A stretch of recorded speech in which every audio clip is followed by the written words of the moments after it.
everyone, and welcome to this week's edition of Ask Coach Marie. I'm Marie O'Neill, founder of Padma Life Coaching and your host on this series.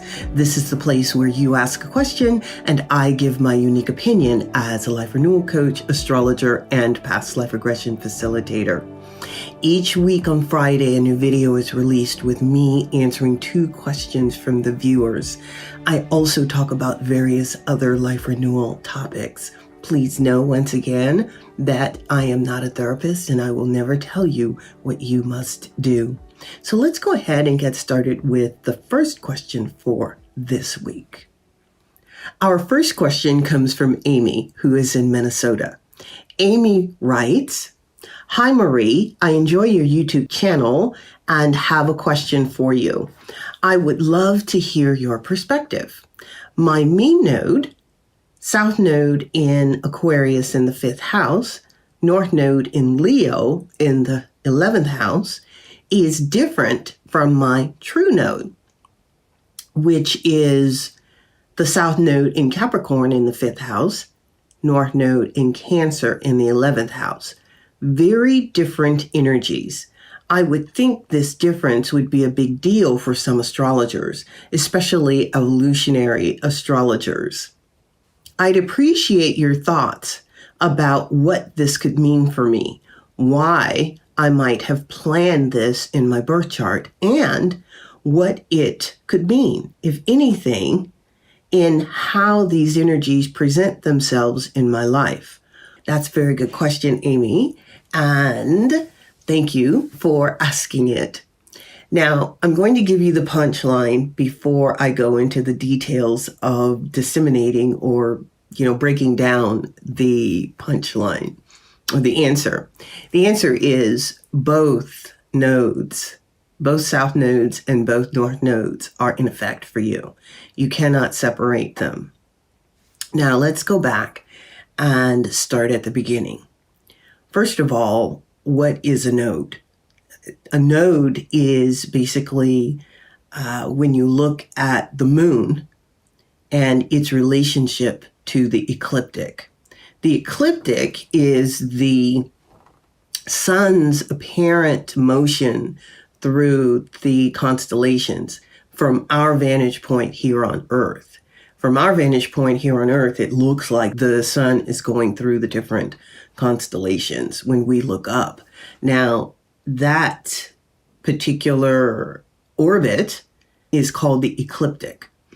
The moon is, of course, turning, and it's going around the sun, where the moon meets that ecliptic, and it meets it on 2 different points. A northern point, meaning the northern hemisphere of the ecliptic, and the southern hemisphere. That's what we call the nodes. We have a northern node and a southern node. That's number 1. Number 2, the moon has a particular rate of speed. It speeds up, it slows down, and so basically it varies. It's not a consistent rate. In addition to that, the moon has a wobble. Yes, it does. It wobbles. Reminds me of that phrase we used to sing actually when we were kids, "Weebles wobble, but they don't fall down." Anyway, never mind. So the moon has a wobble. And with the true node is taking in consideration where the nodes are at any given time. Meaning, this is, of course, a mathematical equation. It's taking the wobble into consideration, and it's taking the rate in consideration, the actual rate of how fast the moon is going at any given time is what is looked at. So this would be the true node. The mean node takes an average. We have various speeds, and the mean node is going to take all of those speeds and average them over a particular period of time. So that's how we get the mean nodes.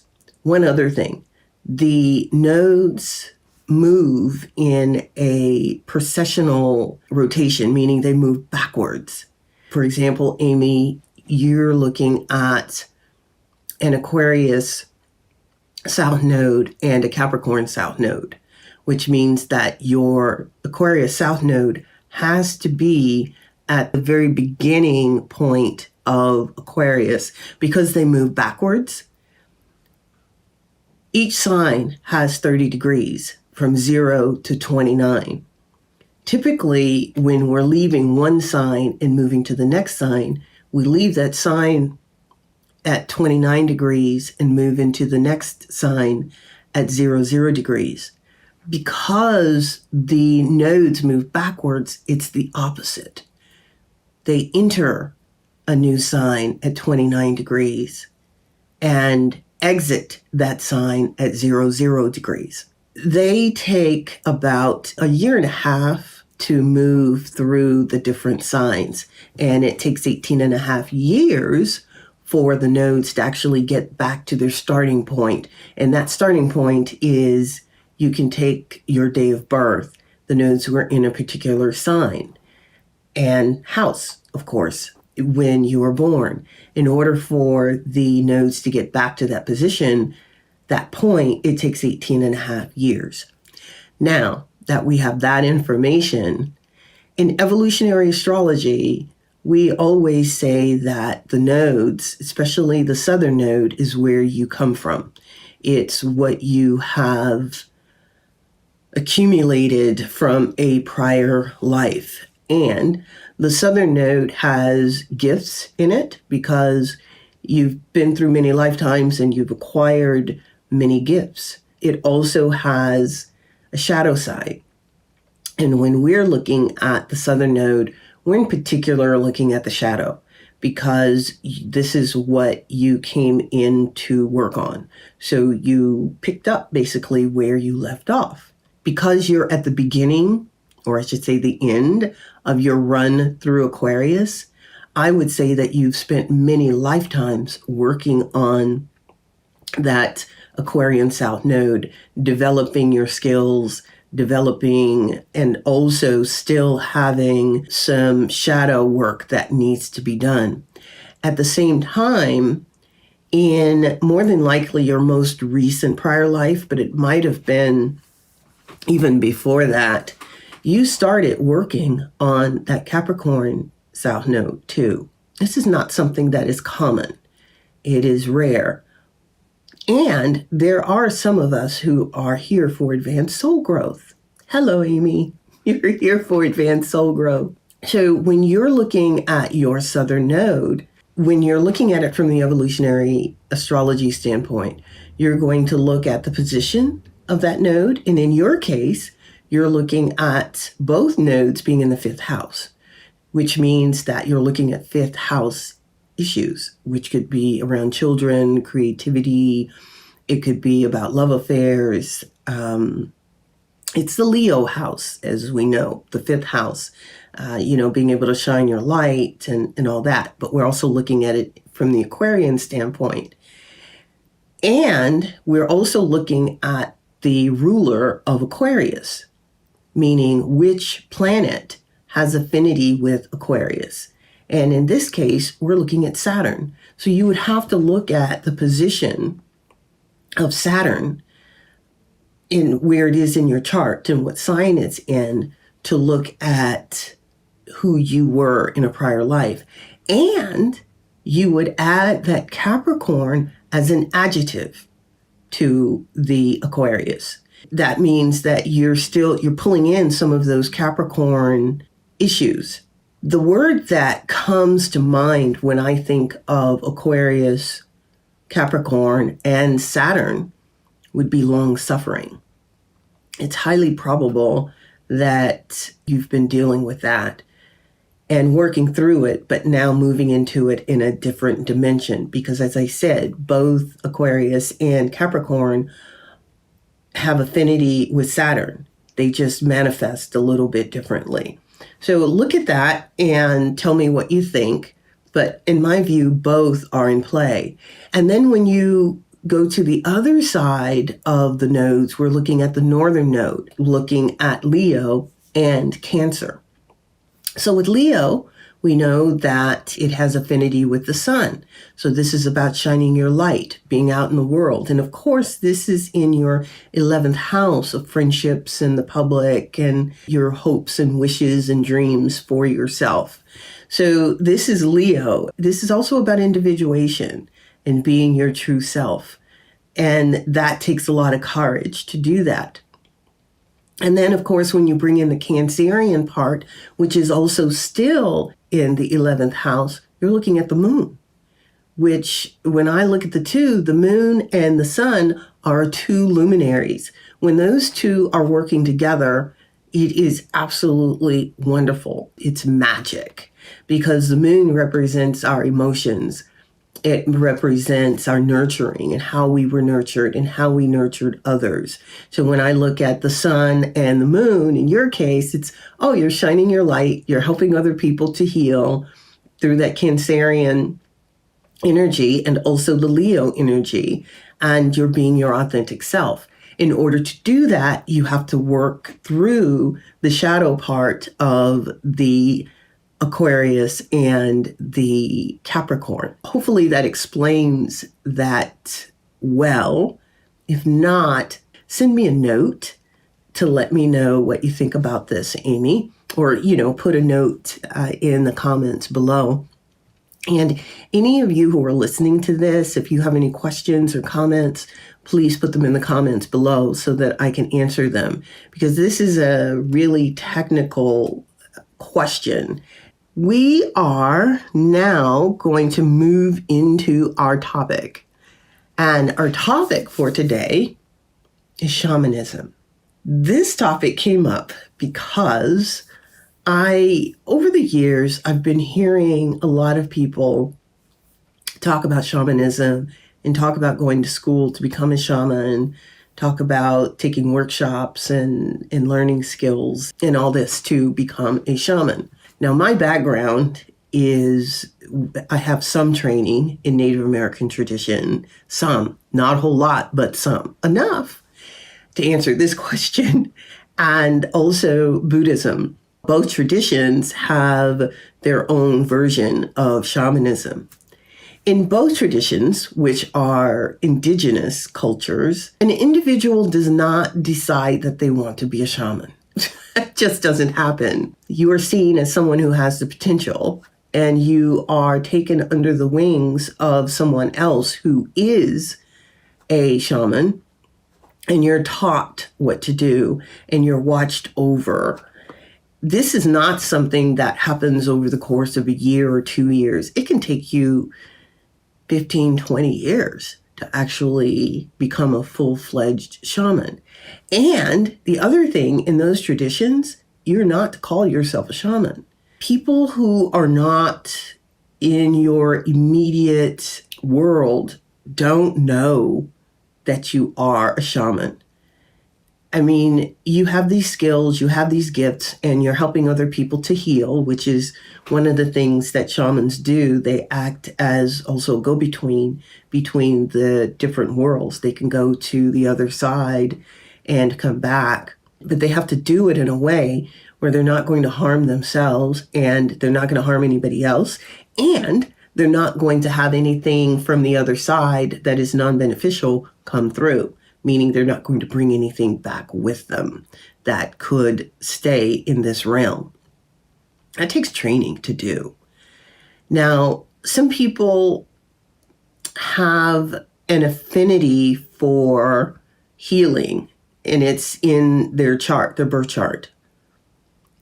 But if they haven't been trained properly, they can do serious harm to other people. That scares me, because I've seen people do harm to others, and that is not something that you want.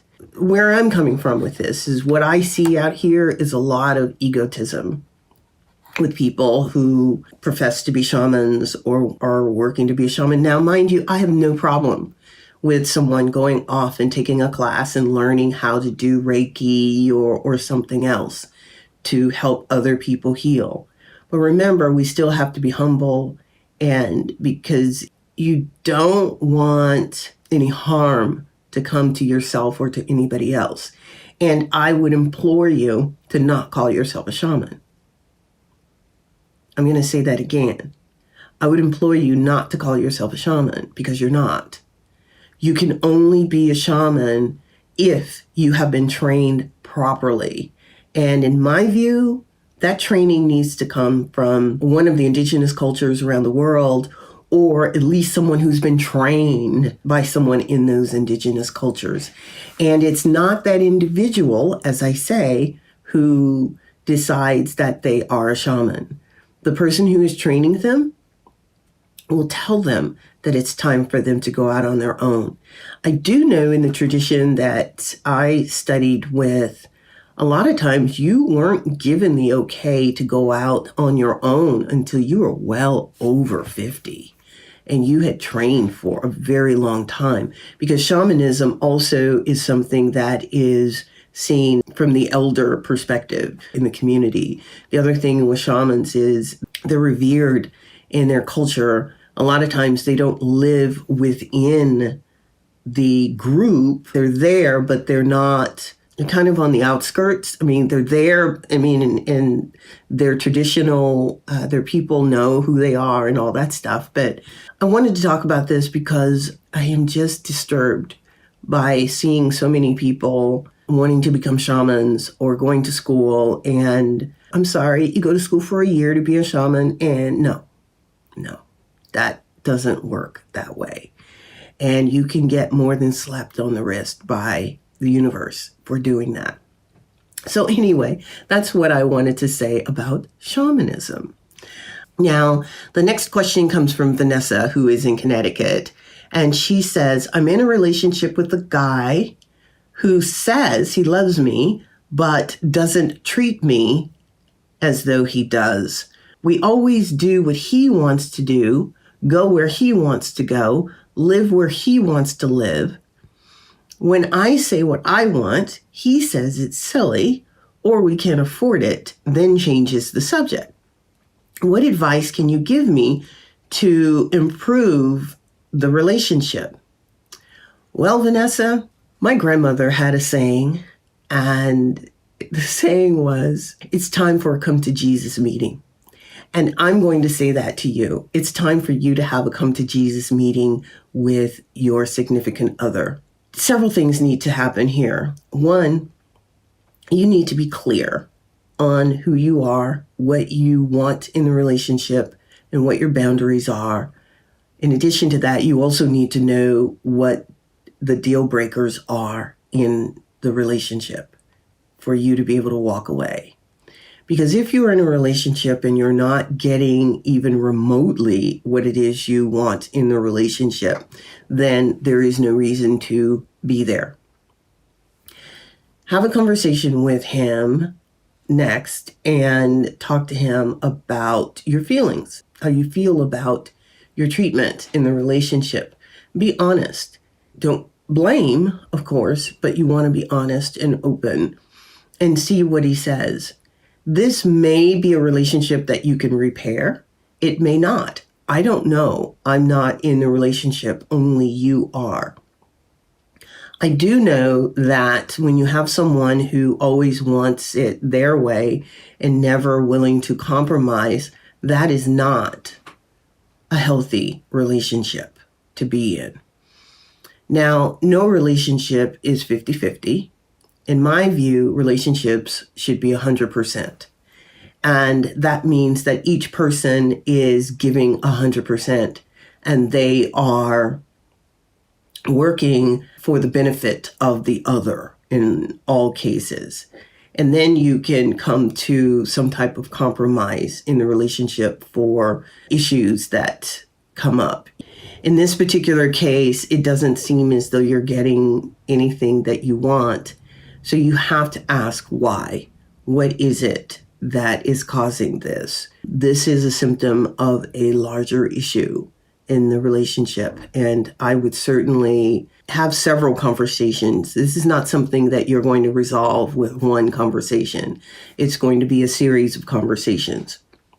The other thing that you can do is go to a therapist.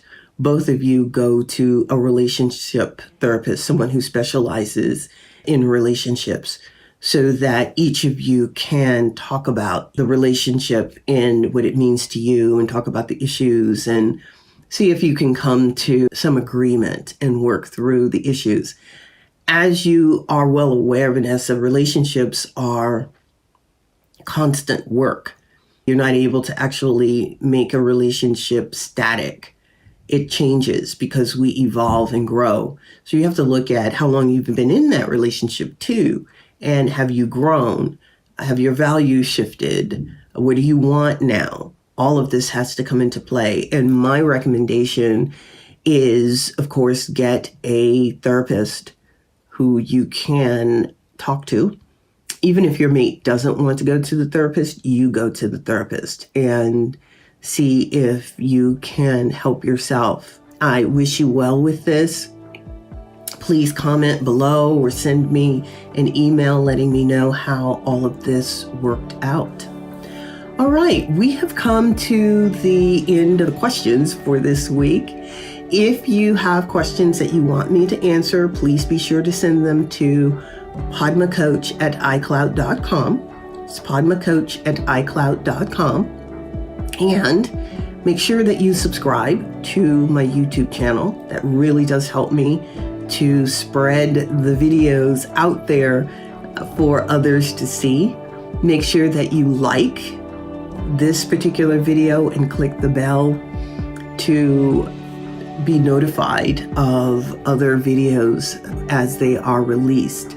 One other thing, I am getting ready to put on a virtual healing retreat. It's happening June 18th and 19th.